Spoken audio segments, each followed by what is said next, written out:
j'aimerais à présent que vous m'expliquiez ce qui, selon vous, différencie la finance durable de la finance traditionnelle, qui de toute façon est amenée à évoluer.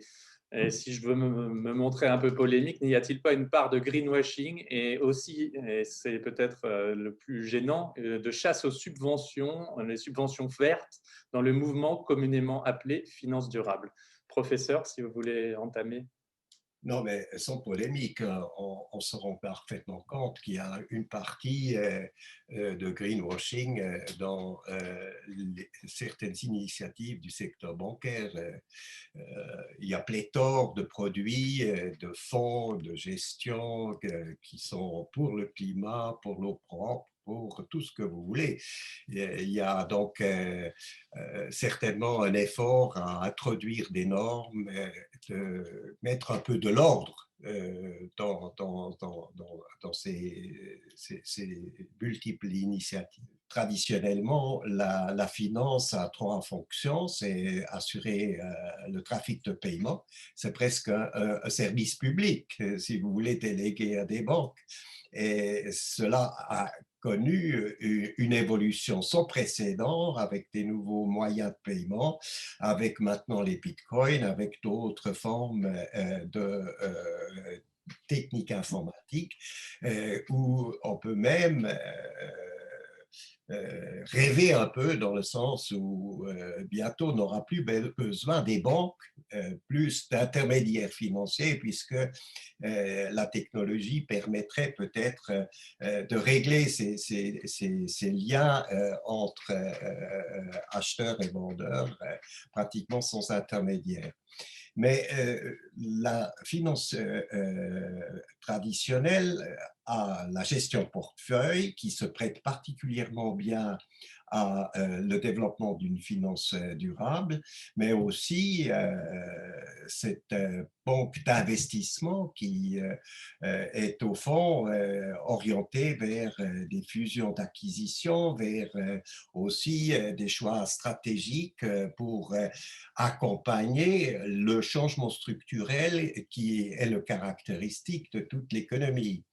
Et ces deux dernières activités, gestion de fortune et banque d'investissement, qui sont peut-être en première ligne quand on essaye de modifier le modèle d'affaires pour le verdir dans le sens du concept du développement durable.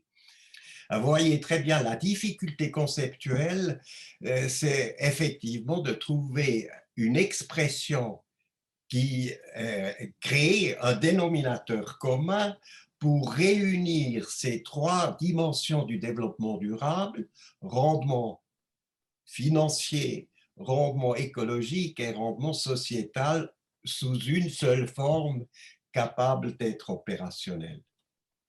Merci, professeur Philippe Zawadi. Oui,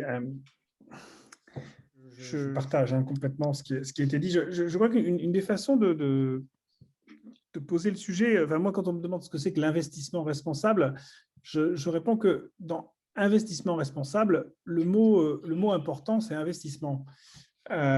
Parce que, en fait, la question, c'est plutôt ça, c'est-à-dire que est-ce qu'on peut redéfinir le métier de l'investissement? Je prends cette partie-là du rôle de la finance qui est effectivement plus large. Est-ce qu'on peut le redéfinir différemment, je dirais, de la façon dont il est pratiqué depuis les quelques dernières décennies? On commence souvent par présenter la finance durable en parlant des aspects environnementaux et sociaux. Pour moi, c'est un élément quasiment de second ordre. C'est plutôt se dire, OK, d'abord, dans un premier temps, je veux faire confiance. Si je veux faire confiance, le deuxième élément fondamental, c'est ce que je mentionnais tout à l'heure, c'est la notion de neutralité de la finance. La notion de neutralité de la finance qui est générale. Ce que va vous dire la théorie, c'est la finance est un outil complètement neutre, c'est-à-dire qu'elle est là pour allouer de façon optimale les ressources. Et donc, à partir du moment où elle est neutre, ce n'est pas de la finance que viendront les innovations, le changement de stratégie, la lutte contre le changement climatique, ce genre d'éléments-là. puisque la finance, elle est là pour s'adapter à l'évolution de l'économie réelle. C'est-à-dire que si on change ce point de départ et qu'on dit la finance n'est pas neutre, par son action, elle va modifier le comportement des acteurs, elle va modifier le comportement des entreprises, des porteurs de projets eux-mêmes, elle va même pouvoir générer de nouveaux projets. Et ça, souvent, l'argent fabrique les projets. Quand on commence à amener de l'argent sur un territoire, sur un périmètre, à ce moment-là, les projets apparaissent.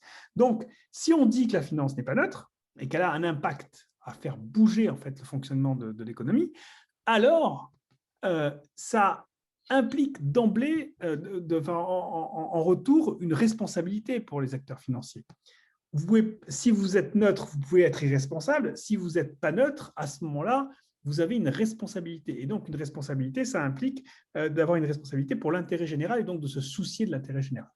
Et donc, on ne peut plus déconnecter la finance de l'intérêt général. Donc, Le problème, c'est beaucoup plus grave quand vous parlez de confiance, parce qu'il y a une telle dérive de la finance qui a débouché dans une crise jamais connue auparavant et qui a finalement montré à quel point cette finance est devenue au fond une activité qui tourne sur elle-même, qui s'est donné d'autres règles du jeu, sont versés dans les clichés de finance casino, mais il y a très clairement que les responsables de banques, des financiers, qui avaient tendance à perdre de vue le fonctionnement de l'économie réelle. Ils ont oublié un peu ce rôle de trait d'union entre investisseurs et épargnants pour s'imaginer que par une ingénierie financière, on peut générer des profits sans tenir compte, au fond, de cette exigence d'allocative et surtout sans tenir compte l'évolution de l'économie réelle. Là, il y avait une perte de confiance extraordinaire. Il faudrait que si vous avez cet objectif et vous avez une boîte noire où vous écrivez finance durable dessus, il faudrait vraiment mettre énormément d'efforts pour que cela soit vraiment du durable à l'intérieur. Sinon, cela va évidemment foirer, mais alors à grande échelle, et ajouter au problème de confiance que cette branche connaît de longue date. Il suffit de voir à quel point cette branche est devenue criminelle si vous additionnez le montant des amendes que le secteur a dû payer ces 20 dernières années.